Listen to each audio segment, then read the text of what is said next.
Good afternoon, everybody, and welcome to today's program hosted by ISM New Jersey chapter. We would like to say hello to all of our ISM members joining us and any guests to today's program. Please be sure to ask your question using our Q&A or chat function, as we would like to make this an interactive event. Today's topic is Centers of Excellence, Implementation, Running, and Value. Sounds like a really important topic, and please ask Graham any questions you may have in reference to any of the material that he presents today. So our speaker today is Graham Crawshaw, who is returning to our chapter again. He is the Services Director for CASME, and he's from the UK. So he does have a little bit of a time difference from us.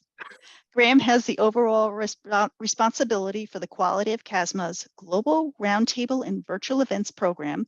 Prior to joining CASME, Graham spent 20 years working in procurement for the music industry within an operational and marketing environment.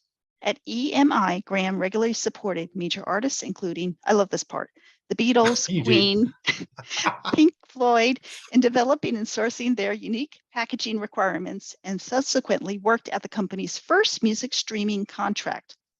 Graham is also a fellow of FCIPS. I will now turn the program over to Graham.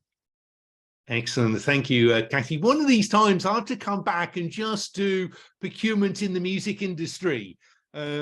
But I think I'd have to discuss it as it was in the heyday in the 1990s of compact discs and vinyl and those sort of formats. We'll do that. As I tell you, I've got some really interesting stories because it was procurement was very different in those days. But anyway, that's not what we're here to discuss today. Let me share my screen. Just get that set up so that all works nicely. We're talking Centers of Excellence, and so thank you for the invitation to be here to do that with you today. You already know me, but it's a slide, and I will be sharing through or via Kathy all of the slides that we use during the presentation today. I hope it is interactive. Please ask some questions, use the chat, the Q&A, or yeah, it is the Q&A, and I'll do my best to be able to answer any of the questions that you've sort of come up with today. And yeah, that would just give it a break from some of the slides. Let me tell you what we're going to cover. I'm going to very briefly a quick introduction about CASME, just so that you can understand the scene, set the scene as it were. Then the bulk of the presentation is looking at Centers of Excellence, and then a little bit about technology and Centers of Excellence, and then finally future trends. So that's the plan over the next 50 minutes or so. If you are not familiar with CASME, then we are all about events and networking. And it is from the 200 events that we put on globally that we're able to collect information from procurement professionals. And those meeting reports are then supplemented with benchmarking. So I've got access to a lot of intelligence all on this topic. We've got 220 members that make up the CASME community. Some of the logos are on the screen there. So that gives you the credibility. That demonstrates that what I'm sharing, it's not my thoughts, it is the thoughts of the CASME community. And we like to almost give back, that's how we see it, give back to the wider global procurement community by running these events. And I really appreciate the invite from Kathy. I think this is about my 4th time with the New Jersey branch and chapter rather, and it's been great to do something similar with some of the other chapters that go on in the US and even further afield.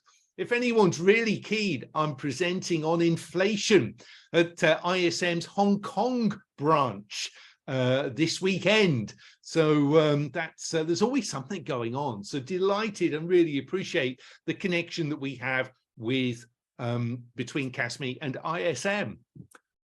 Finally, one thing you need to know about CASME is we do not have any sponsors, suppliers, or consultants impacting anything that we do.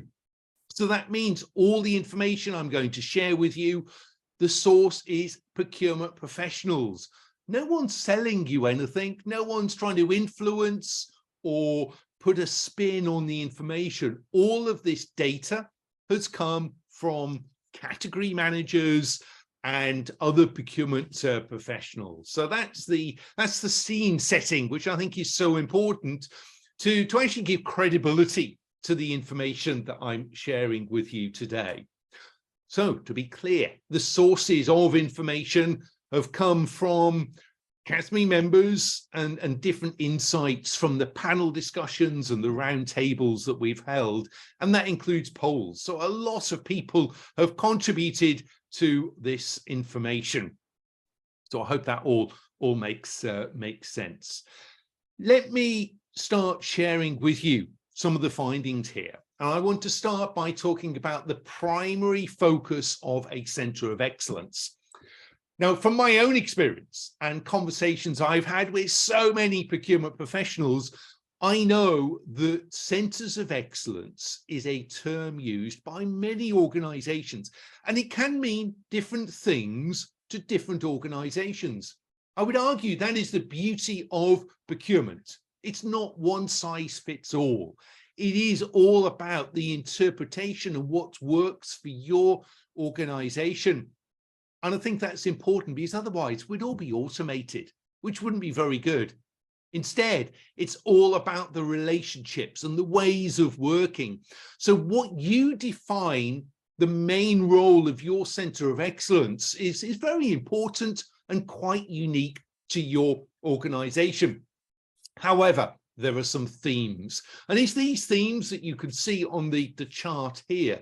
And so I would sort of suggest to you that there's some common areas that many companies say, look, this is what we should put in a Centre of Excellence.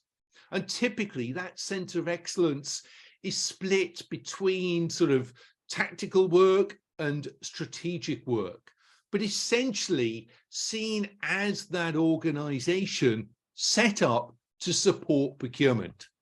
Now, of course, the larger your organisation, the more complex it is, the more countries it operates in, then actually having this core team of experts to really help and provide that consultancy, provide guidance on processes and provide sort of structure to category strategies, then that really starts to become incredibly helpful. So you can see here from the results, developing centralized strategies. Now be careful on that, because I'm not meaning procurement should be centralized. This is all about that high level strategy, and that global strategy may say that certain aspects need to be done regionally, other aspects done locally. But there's no reason why you can't have that overarching global strategy that gives the direction as to how you should manage the indirect procurement categories and procurement processes, all that goes right across the organization.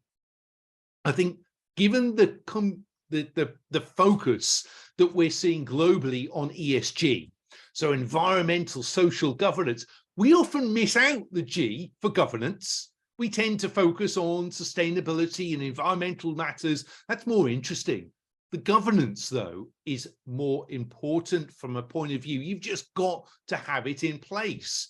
And so that is where a Centre of Excellence could suddenly become very advantageous by having those governance models and structure and processes all in place, defined, and then rolled out to the rest of the organization. Companies say they set up this Centre of Excellence to provide consistency of operation, whether it is communicating policies, processes, procedures, really supporting the procurement function where a central approach makes sense. So hopefully that aligns with what you're sort of saying. And in fact, I will just call out that top one, being that strategic consultancy, an internal consultancy for procurement. Now, we know we all hate consultants, and apologies if there's a consultant on the call here, but I think you get the message. It is that ability to provide that advisory that is so important, and therefore having that centralized really does add value to the organization. So the role of the Centre of Excellence, the COE, I think what we've identified is a number of different areas that are consistent in terms of approach that organizations have set up. And you could read here, it's divided into technology and processes, organization relationships, looking at data and analytics, capabilities and culture, and overall sort of governance. This is the support for the procurement function as a whole. And I'm going to come on to support for the category manager in a very short while. But you could see there the different tasks that are really ideal to be suited to a Centre of Excellence organization. I'm not going to cover all of these. Don't want to bore you to death, but I will pick up on some. And I think the capabilities and culture is a particularly interesting one. So that Centre of Excellence, conducting research, understanding what the market is doing. It's a great approach to take that on a centralized basis and then roll that information out across the organization. I think also the comment there about sustainability initiatives, that can be quite overfacing. And that's the subject for another discussion at some point. But having some guidelines, some controls as to what the scope is and what is the work that's going to be carried out, then getting that centralized in a Centre of Excellence seems to be pretty good practice, and what we're seeing from a good number of organizations that are doing this. We talk about risk management a lot. And again, I'm seeing those companies that are very focused on rolling out risk management and certainly tools to support risk management, and there's a whole load of those. That again makes sense to do so centrally in order to get the consistency of working, because otherwise you've got issues of inconsistent data, and therefore it then makes it much harder to keep track of suppliers and follow whether a supplier is at risk and then get that communicated across the organization. Talking about procurement talent, that also is an area that I would suggest more companies are moving in to providing that as central guidance. It wasn't top of the list for activity, but as talent becomes scarce, as talent is changing, and again, the work from home, I've discussed with you previously how that all sort of fits in, but I think now looking at the ways of supporting procurement talent on a retention and reward, that really does benefit from being addressed on a consistent basis. So therefore put it to the Centre of Excellence. Now, of course, because of talent, because of all the changes that we're going through, when I'm talking about a Centre of Excellence, that can be a virtual organization. And I do know a good number of companies are moving more into that direction. We've seen the situation where the COE has been centralized, either in the US at a head office, in Europe at a head office, or often at Singapore, representing the whole APAC region. But I think given the changes that we're seeing in talent, now it doesn't need to be that physical organization. It can be a remote organization, and even the talent within it can be in different locations. So now you can engage someone to work for your Centre of Excellence, and they can be literally based anywhere in the world. It just doesn't matter. It is the principle of them supporting a global organization, which really means that it is a Centre of Excellence rather than just a procurement team member. So I'm certainly seeing the specialist individuals, those that really are quite niche in working on certain projects, it does make sense that if you've got someone and they're based in Vietnam, then great. Worry about the time differences at another stage. But the principle of having that team together, they just don't need to be physically together. So that's the role of the Centre of Excellence. Now, so often the Centre of Excellence is set up to support the category manager. And so we did a lot of work to understand, well, exactly what support needs to be provided, what support makes sense to do on a centralized basis, rather than just letting individuals define the role of their category themselves. And this particular chart makes a nice summary of what that support typically looks like. Remember, all of these data points came from questionnaires that category managers and Centre of Excellence individuals responded to over quite a good number of organizations. So where a Centre of Excellence is providing specific support to category managers, these are the activities. And again, it tends to be those that benefit from some sort of consistency or centralization, either by developing templates, developing contract structures. There are lots of different ways that can help, but leaving the category manager to do their role, building their relationships either with the business and with suppliers. So that's where it's a fundamental difference. This is a support role that we're actually sort of talking about. Picking on some of these, of course, where you have got complex e-sourcing systems or complex e-auction systems, it may make sense to have that support for the category manager, especially if they don't do many e-auctions in a 12-month period, for example.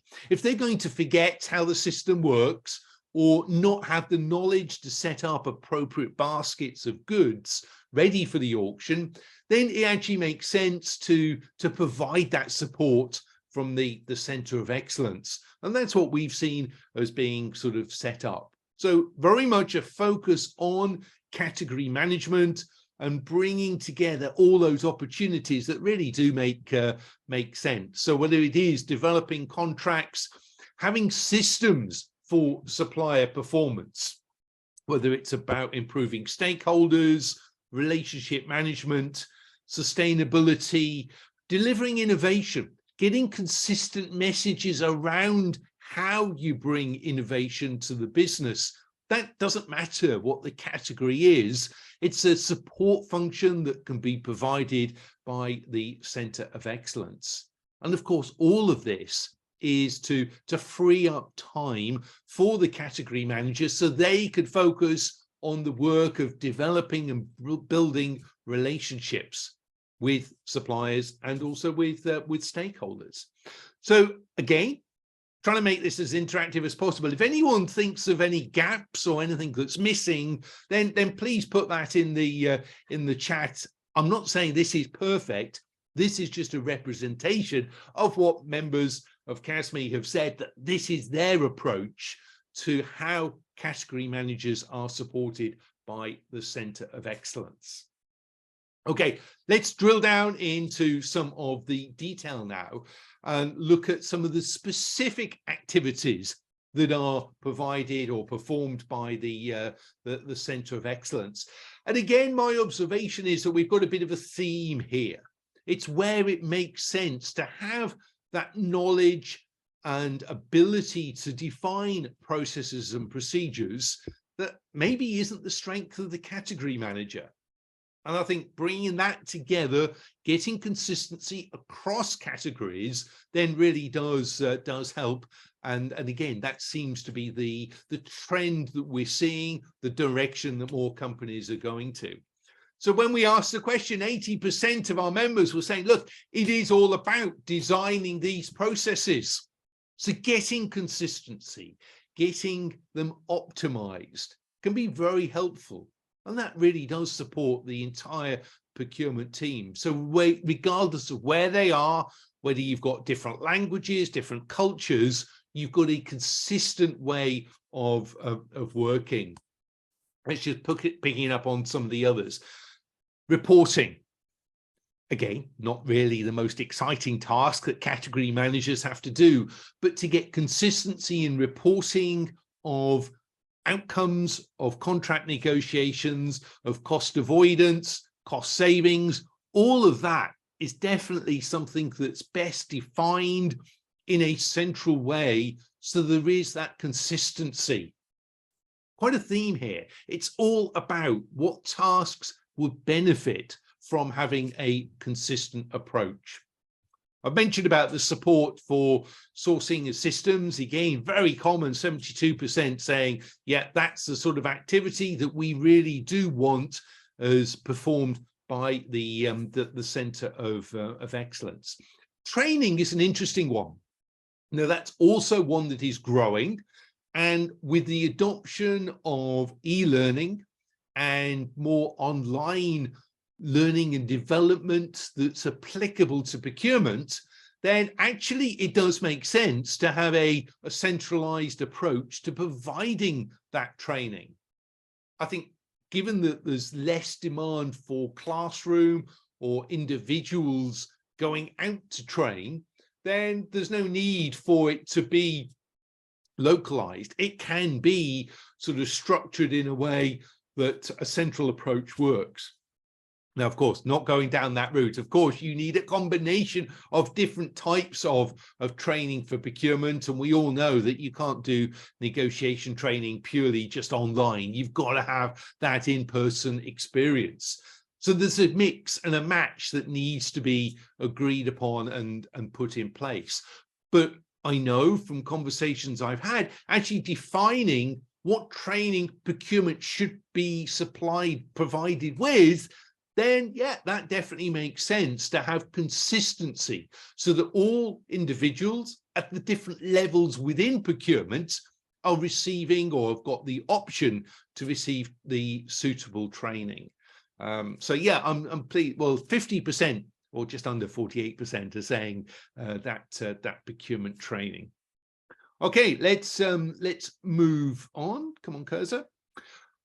Almost taking a step back, because it's all very well to talk about what the perfect Centre of Excellence might look like, but I think we need to recognize it takes time to get there. I think that's a consistent message I've also heard. You don't immediately set up a Centre of Excellence and expect it to be fully functional. It does take time. It takes time not only to get it in place, but also to get that acceptance that it is that sort of organization. So to what extent, we ask the question, how mature is your Centre of Excellence? And I think that's a really honest, one thing that we do well at CASME is people are very honest, mainly because it's all anonymous. And we don't sort of identify organizations, so people are prepared to be honest in their responses, which actually makes them much more credible. So most organizations are developing and evolving as new technology allows, but equally they've got to adapt. I think there's no value in having such a rigid structure that it doesn't adapt with business changes. Now, of course, we all know we're going through a very volatile time at the moment. There is loads of change going on and different approaches, different things are required because of the volatility that we're seeing in the marketplace. So actually to say that you're mature and you've got everything controlled and managed as a Centre of Excellence, it's pretty unlikely because you do need to evolve. So it was interesting that, yeah, 28% saying they've started to implement, but they're still developing. And a further 25% or 26% saying, yeah, it's in place and starting to become mature. So I would say it's encouraging to recognize only 8% that responded said, look, it's been in place for more than 5 years and we're mature in our Centre of Excellence. I think that demonstrates the fact that there is constant change and a need to evolve, do different things, and have structure, just keep it very fluid. And I think my take on it is those organizations that are very fluid, and I'm deliberately not using the word agile because I hate that, but those that are willing to change, take on board different activities, those are the ones that are more successful because they're moving at the same pace that procurement is moving.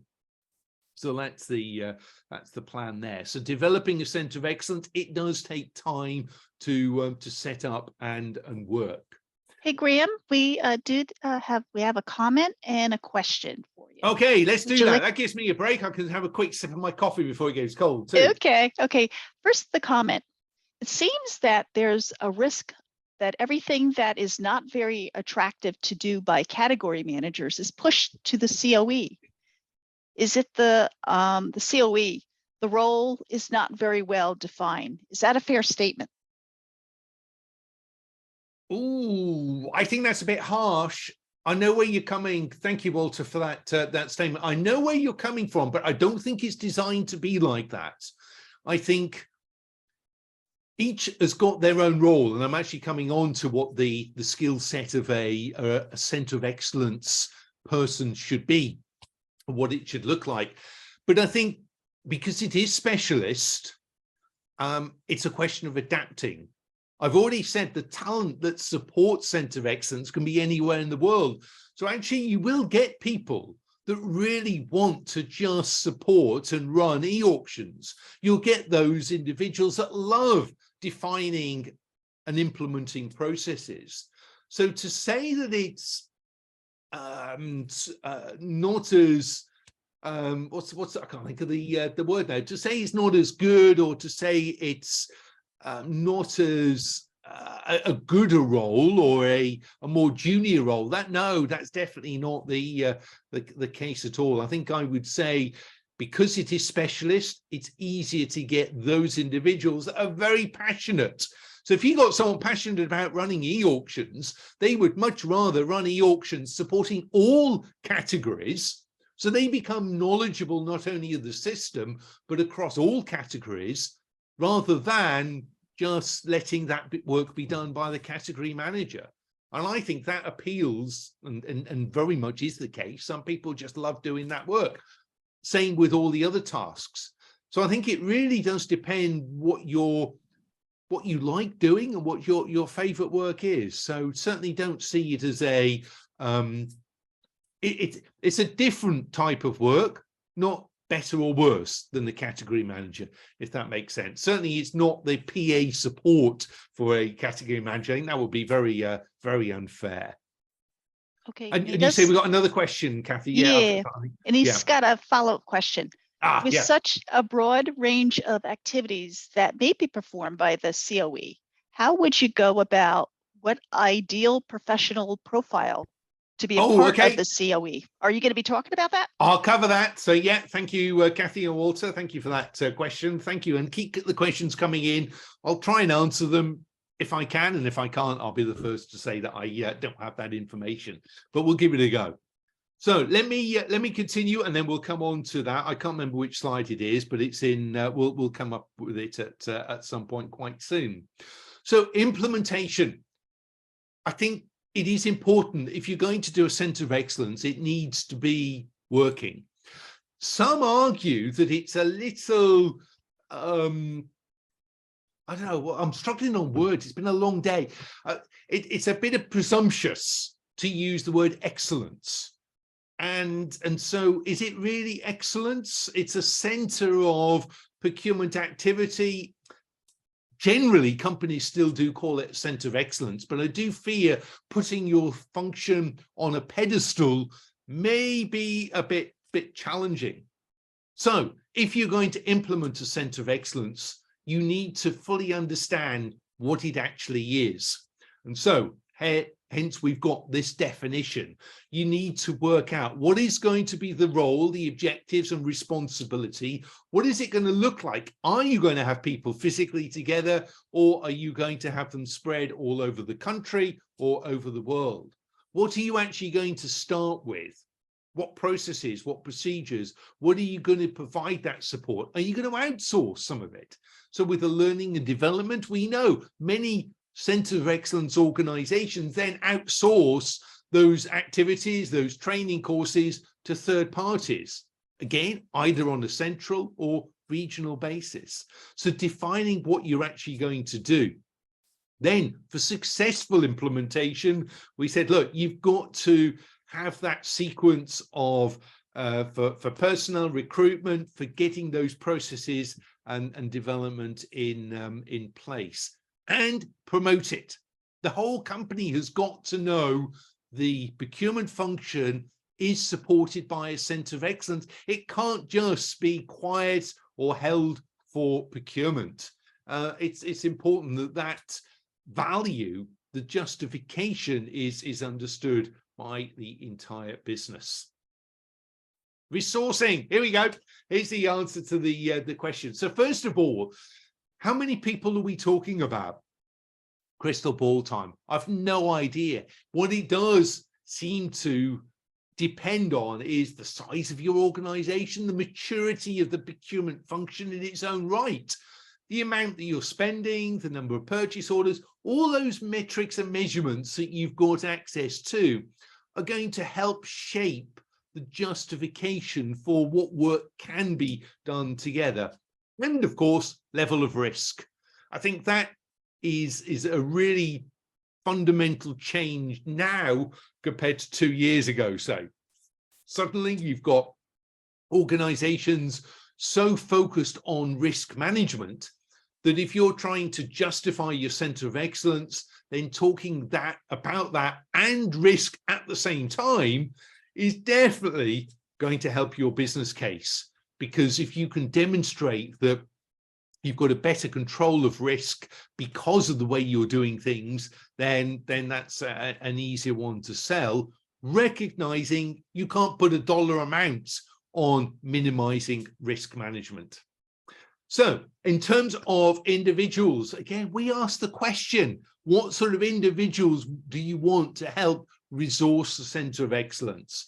And as I indicated when Walter first mentioned the question there, I think you've got some individuals that got some very specific knowledge that really enjoy working on those areas. So I think that's where you would start. If you've got a specialist that loves doing your e-auctions or a specialist that loves training, then that's a way to mold the position around what you've got.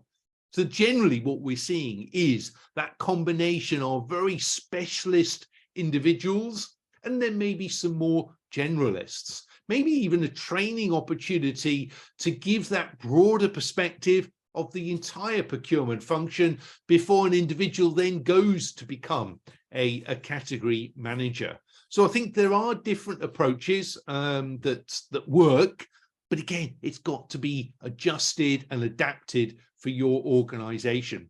If you thought you could come along today and I'd just give you a list, this is what you need to do for a Centre of Excellence, then I'm afraid you'll be disappointed. It has got to be aligned to your organization, the culture, and the way that you work within your business. This, though, is when we ask what skills are required. And I think what we're seeing is a shift in skills that is different to the category manager. And so this is the list of skills that you are more likely to end up as an individual in a Centre of Excellence than is as a category manager. Notice the influence on analytics and data. And that's an area that's growing tremendously. So I think having that skill set there is definitely going to support. Combine that with project management, change management skills, then that also is a typical set of skills that you would want in your Centre of Excellence. And then the soft skills, which I think we're starting to refine and understand. Again, that combination is probably what you want. If you wrote this as a job description, it would there's probably no one in the world that ticks all the boxes here. It's a combination of which what are you most likely to get from an individual? But I think there is a fundamental difference between some of the skills that you see on the screen with the skills that you would have for a category manager. So there may be some overlapping ones. So the ones around the soft skills, we know category managers need that as well when working with stakeholders. But in terms of the data, in terms of the analytics, then that's shifting more to being suitable for the Centre of Excellence skill sets. You've got to deliver value. There is no point in trying to justify a Centre of Excellence and not deliver value to the organisation. So that was a question that we wanted to ask and really understand sort of, well, how does it work? What are you delivering value, and where do you get the biggest bang for your buck, as you would say? And I think, yeah, it's really interesting to then understand what people are saying. So standardization does save money. Getting that consistency does save in terms of the cost of doing business. So certain procedures, standardizations, bringing in specialists, all are the main drivers for delivering that value via the Centre of Excellence. Now, this is a point you're probably also going to be disappointed, because if you thought it was easy to do a return on investment for the Centre of Excellence, then it's not. And one of the problems is that where do you allocate the benefits and the value you've delivered? I'm deliberately not saying cost savings, because this year it is a nightmare for any organisation to be delivering cost savings whilst we've got close to double-digit inflation. That's almost an impossibility. But let's talk, if we accept cost avoidance is linked with cost savings. So activity with suppliers to drive down price, and it's either reduce an increase or actually get a reduction. How much of it is down to the Centre of Excellence versus the work of the category manager? An impossible question. And I would actually say best not go there. I do know some companies that try to really allocate that, and you just end up being in a mess. And I think I thought it was next slide, apologies. It can get really difficult because, well, was it a cost saving through the work of the category manager, or was it a cost saving or a benefit because of the work that the Centre of Excellence individual did? You know what? It's all about accepting, coordinating, getting these efficiencies is going to improve the procurement function, and therefore that is good practice, the way that you should go forward. Of course, if you don't measure it, is it going to get done? And so KPIs, we all love KPIs, don't we? And I've got some charts here, and believe you me, I'm not going to read them out. I don't want to bore you to death on this, but there are 3 categories of different KPIs that our members have said this was useful. This was useful to support their productivity, to support their actions within the Centre of Excellence. So first of all, value, then volume, and then sort of cost saving measures. And again, cost avoidance has got to come into that, given the difficulty of achieving cost savings. So again, a check reference for you on that, that particular chart. As I move on to the latter part of the presentation, technology. We could talk for hours on this. I promise not going to do that to you today. But technology has got a part to play with developing the Centre of Excellence. I would say it's still early days for most organizations. They're looking at technology, but at the moment, so much of that technology is still looking at the P2P process, the basic sourcing, the multi-step sourcing process with the ERP, with hopefully some user-friendly modules covering contract management, supplier relationship management, sat on top of your ERP system. But what we've got here is some of the thoughts from those that are more mature, more advanced, or experimenting in different areas. So extracting data from your systems to be able to interrogate and understand sort of different options, different ways of looking things.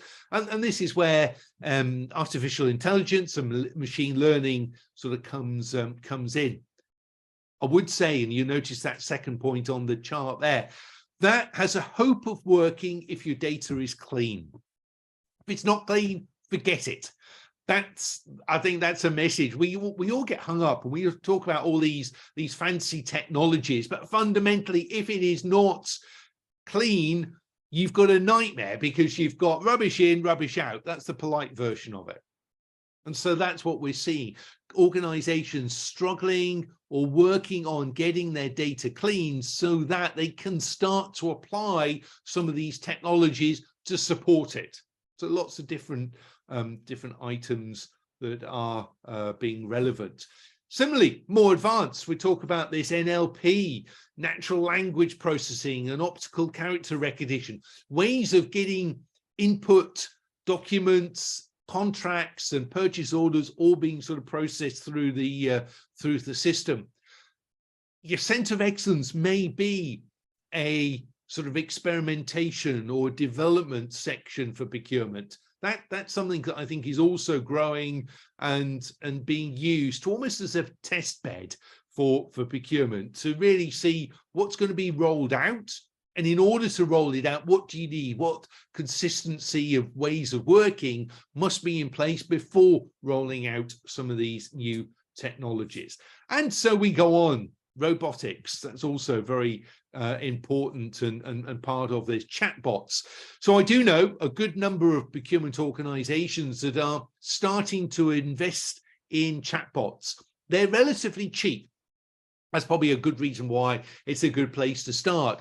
So when stakeholders are looking for items to buy, and it tends to be tail spend items, so whether we're back to stationery, office products, janitorial supplies, getting that sort of language, that chatbot to help and guide the way that they should process that is something that's actually quite cost effective to set up.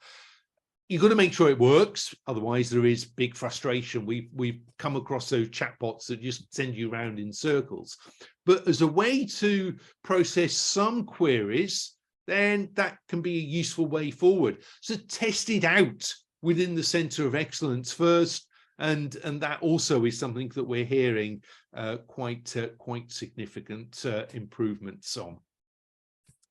What does the future look like for the Centre of Excellence? Well, back to having that crystal ball on the table and understand the direction companies are going in. I think that's probably the best way to look at it. In terms of the overall structure of the Centre of Excellence, then we are seeing this greater integration of systems and processes with the organization. Hopefully, as mergers and acquisitions seem to be becoming more commonplace, then actually there's a role for the Centre of Excellence to play there. Almost the first entry. So if you've made an acquisition, the first entry to that organization should be activities by the Centre of Excellence to quickly get converted or make changes so that the acquired company can slot in much more easily than it would do if it wasn't done on a centralized basis. So I do know a number of companies, certainly those that are prone to a lot of M&A activity, are saying, yeah, that's the direction we're going in. We want to start as we mean to go on. Therefore, sending in this subgroup to actually do the work is a good way. And also find out what advantages that can be shared having done the merger. I think as a result of the pandemic, it's clear that providing more in terms of crisis management and working on contingency planning is something that continues to be more important. We did some benchmarking that proved that since the pandemic, this is getting a lot more attention with many more companies, recognizing contingency planning, that what if, what is that supply chain disruption? What impact is it going to have on the business? So modeling activities, definitely something that's becoming more involved with the Centre of Excellence.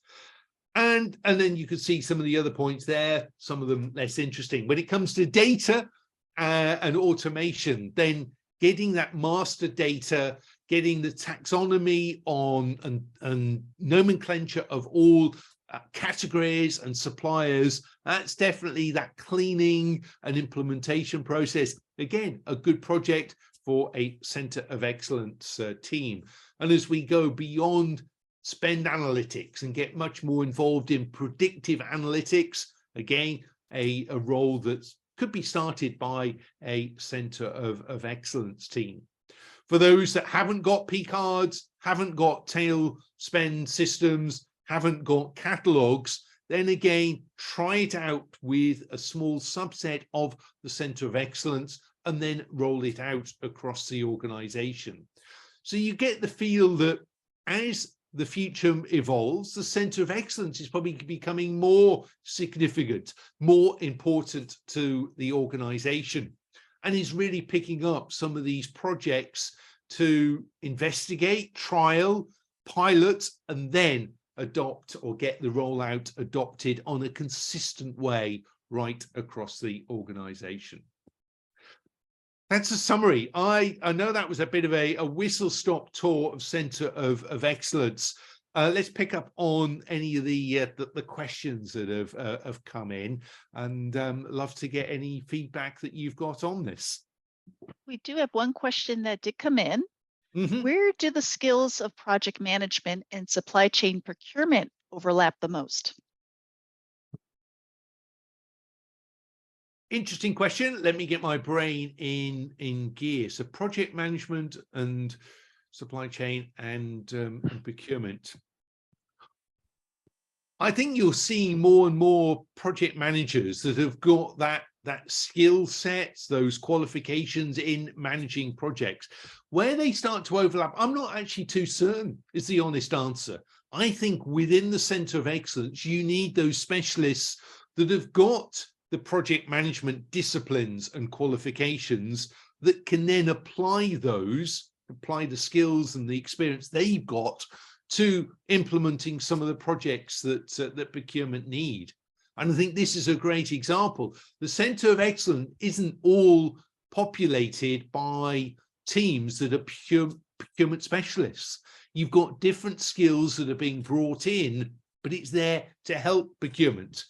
Someone may correct me and may come up with a list where there is a massive overlap, but I would actually say that if you've got the professional project manager that's used to going from one project to the other, then there isn't an awful lot of overlap with procurement. I think it's a completely different skill set, but I think the two can work together to really add value to the organization. I'd be interested to know whether you agree or disagree. Please feel free to disagree. That was my initial thoughts on the situation, and from what I've known, where project managers have been brought in. I think it's that melting pot of all the different skills and working out what you've got available and what makes sense to use and develop that on a regional or sort of global basis. Oh, you agree? Oh, I'm glad you did. Just looking how they support each other. Yeah, I think it is that working together, and I think almost respecting the different skill sets is also a very important factor there, and recognizing that the person that's really skilled in either change management or project management can work very effectively with other colleagues that are in the Centre of Excellence. Excellent. And another question coming in. Did you want me to read it? Vera. That's that. Yeah, you answered the question. So project management skills necessary for requests for proposal, implementation, and managing stakeholder relationships. Yeah, totally agree on that, and that's becoming even more important. So there's definitely some overlap, but equally some skills that need to be brought in and contributed to that Centre of Excellence. So what I summarized was what we at CASME have seen in terms of companies setting up, running, and then expanding and developing their Centre of Excellence. I think they're here to stay. I think it makes perfect sense to have certain tasks centralized and operating at that level, so that category managers and other procurement professionals that perhaps are regional based or country based, they can do their work, and knowing that they've got the support from that center. I think the days of just a centralized procurement function have gone, quite rightly so, because the procurement world is so complex now that really would not make sense. I think the number of global contracts is also very limited. And so if you are going to roll out and have a combination of local, regional and global contracts, that's when the value of that center to really bring it together and get consistency in the way you're working is highly advantageous. It'd be fascinating to repeat this, maybe not in 2 years' time, but maybe in 3 years' time, to see how the technology evolves and to really see then what changes are going to take place. But what I've reported to you today is what we're seeing as Centre of Excellence, good practice, as at the, coming up to the end of 2022. Any other questions, Kathy? I don't see any other questions in the chat or the Q&A, but if anybody wants to put something in there, please do. We're here to answer your question right now. Graham, at this time, I would like to say thank you for bringing another important topic to our ISM community. We really, really do appreciate all the knowledge that you've been sharing, with our group. Oh, thank you, Kathy. No, I mean, I thoroughly enjoy it. And I'm back next month, aren't we? And I can't for the life of me remember what I'm back covering next month. I don't know if you know. I'd have to go look it up. I know, but so please, yeah, this is a sales pitch to come and join the ISM New Jersey chapter with me again next month, and I'm sure it'll be a very interesting topic. I just my brain's gone to sleep. I just can't remember. But we'll be organised. I promise you that. We'll know, and we'll have all the slides. We'll have all that intelligence to share with you next month. So look forward to being back at that point. I know we run so many different topics every month. I don't know either. I'd have to look it up on our. But you know what I will do? My brain's like a sieve. I remember agreeing to it, and we spoke only a few weeks ago. I see the anonymous attendee has asked, will we share the recording? And I know you do that. I love watching all of the recordings that you put on the YouTube channel. It's very informative, and it's great that you share that for all of the procurement community to get access to. Thank you. And the topic for next month is going to be November 9th. It's going to be procurement's role supporting the company's ESG and sustainability and initiatives. So yes, another important topic. I'm so excited to be sharing that with you because it's a controversial one. There's a lot of hype around it, and I'm going to share with you what really is going on, what CASME members are saying to me that they are doing on that topic. So yeah, please look forward to seeing everyone in the in 9th of November, I think you said. So, the 9th of November, right? That should be fun. Another hour. So come with your questions, and we'll try and get those answered on that topic. Well, thank you so much again. I really appreciate you coming to our audience and sharing this information on this important topic. I think the Center of Excellence is really, really key for an organization, especially what you said, a global organization, definitely. But thank you again. A lot of thanks for your presentation today in the chat. Thank you very much for joining. I really appreciate that. It makes it, because I never know. I'm talking to me. It's always a strange thing when I do these webinars. I mean, my wife gets fed up of me talking to her after 10 minutes, but you've been so patient and listened. But it really is great to know that it's been of interest and value to you. So I really appreciate that. Thank you all, and look forward to seeing you in November. Okay, thank you so much for joining us. Just one program note, October 26th, we'll be coming back. We'll be doing our supply chain information flow with our guest, Amanda Prochaska. And she's going to be actually more or less talking about digitalization. So we might want to come back for that particular topic. At this point, we're going to close out the show. We're going to say thank you for joining us and have a great afternoon. And Graham, you have a great evening. I will do. Thank you all.